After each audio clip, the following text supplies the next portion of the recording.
Hai,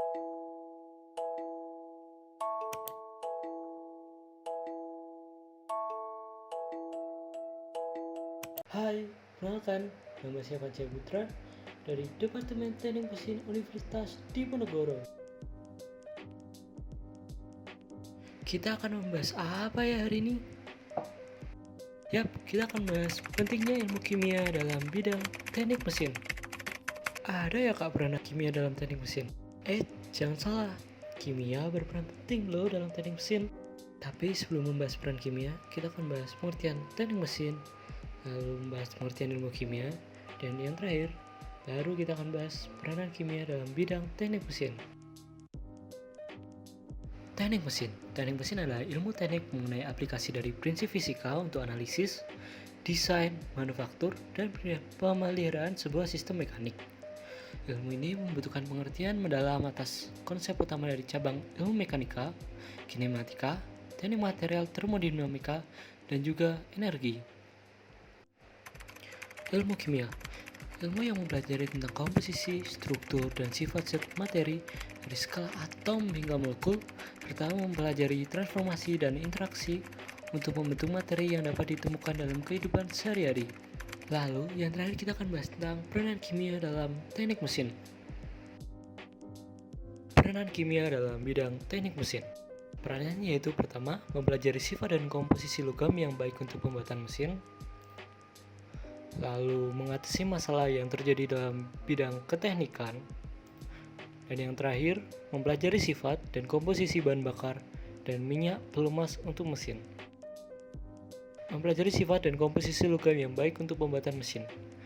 Logam memiliki berbagai sifat dan komposisi yang berbeda-beda, sehingga memiliki kegunaan yang berbeda-beda pula. Jadi, untuk membuat sesuatu barang dalam bidang teknik mesin, kita perlu mengetahui jenis dan komposisi logam supaya dapat menghasilkan sesuatu produk yang baik, awet, dan memenuhi standar yang ada.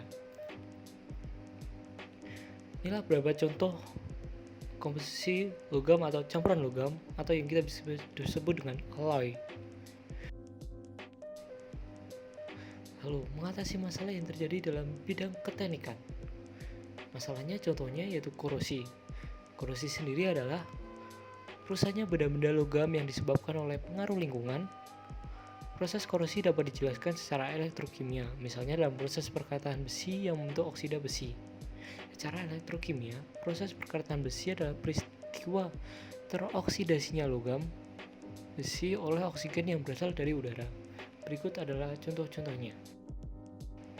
Korosi ada beberapa, yaitu air dan kelembapan udara. Dilihat dari reaksi yang terjadi pada korosi, air merupakan salah satu faktor yang penting dalam berlangsungnya korosi. Udara lembab yang banyak mengandung uap air akan mempercepat berlangsungnya proses korosi. Lalu, permukaan logam yang tidak rata. Permukaan ini memudahkan terjadinya kutub-kutub muatan yang akhirnya akan berperan dalam sebagai anode dan katode. Permukaan logam yang licin dan bersih akan menyebabkan korosi sulit terjadi, sebab kutub-kutub akan bertindak sebagai anode dan katode sulit terbentuk. Lalu, ada yang namanya elektrolit. Elektrolit atau asam atau garam merupakan media yang baik untuk terjadinya transfer muatan. Hal ini mengakibatkan elektron lebih mudah untuk diikat oleh oksigen di udara.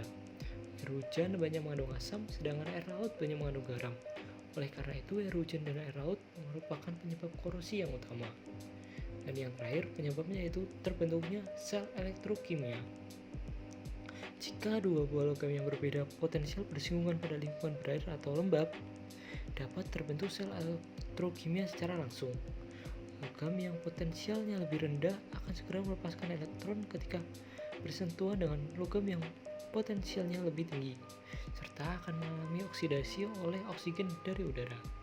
Hal tersebut mengakibatkan korosi lebih cepat terjadi pada logam yang potensialnya rendah, sedangkan logam yang potensialnya tinggi justru lebih awet. Sebagai contoh, paku keling yang terbuat dari tembaga untuk menyambung besi akan menyebabkan besi di sekitar paku keling tersebut berkarat lebih cepat. Mencegah korosi, yaitu cara pertama adalah mengontrol atmosfer. Hal ini dilakukan agar tidak lembab dan banyak oksigen, misalnya dengan membuat lingkungan udara bebas dari oksigen dengan mengalirkan gas CO2. Lalu, perlindungan katodik. Perlindungan katodik dilakukan dengan cara menghubungkan logam yang akan dilindungi dengan logam lain yang mempunyai potensial elektroda yang sangat rendah, biasanya magnesium. Ketika terjadi oksidasi, logam yang dilindungi akan segera menarik elektron dari logam pelindung, sehingga oksidasi akan berlangsung pada logam pelindung tersebut. Oleh karena logam pelindung tersebut teroksidasi, maka lama-lama dapat habis dan harus diganti dengan yang baru secara periodik. Lalu yang terakhir yaitu dapat mencegah logam bersinggungan dengan oksigen. Mencegah logam bersinggungan dengan oksigen dapat dilakukan dengan banyak cara. Berikut adalah contoh-contohnya. Yang pertama yaitu electroplating. Electroplating adalah pelapisan logam dengan logam lain menggunakan metode elektrolisis. Sebagai contoh, pelapisan dengan logam nikel, krom, timah, dan timbal. Lalu ada yang namanya pelapisan dengan krom. Pelapisan dengan krom mencegah kontak langsung logam dengan oksigen dan air. Di samping itu, krom teroksidasi membentuk lapisan oksida yang sangat kuat sehingga dapat melindungi logam bawahnya. Lalu ada pelapisan dengan timah. Lapisan dengan timah atau Sn dapat mencegah kontak langsung logam dengan oksigen dan air. Akan tetapi, Sn kurang reaktif dibanding ferum. Jadi, apabila lapisan Sn tergores, maka besi di bawahnya mulai korosi. Lalu, mengecatnya.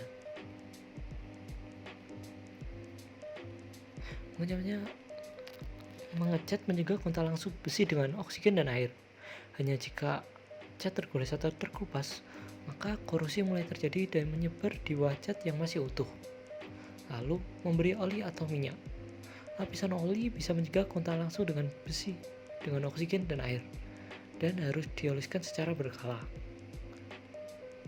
Lalu yang terakhir, shear dicing. Shear dicing adalah mereaksikan logam dengan asam fosfat sehingga permukaan logam tertutup dengan fosfat. Sebagai contoh, badan mobil. Yang terakhir, mempelajari sifat dan komposisi bahan bakar dan minyak pelumas mesin.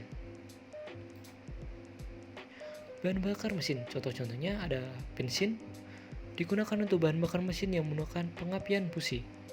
Sifatnya mudah menguap pada temperatur normal, mempunyai titik nyala rendah, sedikit meninggalkan karbon setelah dibakar, mempunyai berat jenis yang rendah. Lalu contoh lainnya ada bahan bakar diesel atau sebagai contoh solar, suatu campuran yang telah didestilasi setelah bensin dan minyak tanah dari minyak mentah yang pada temperatur 200 hingga 340 derajat Celcius.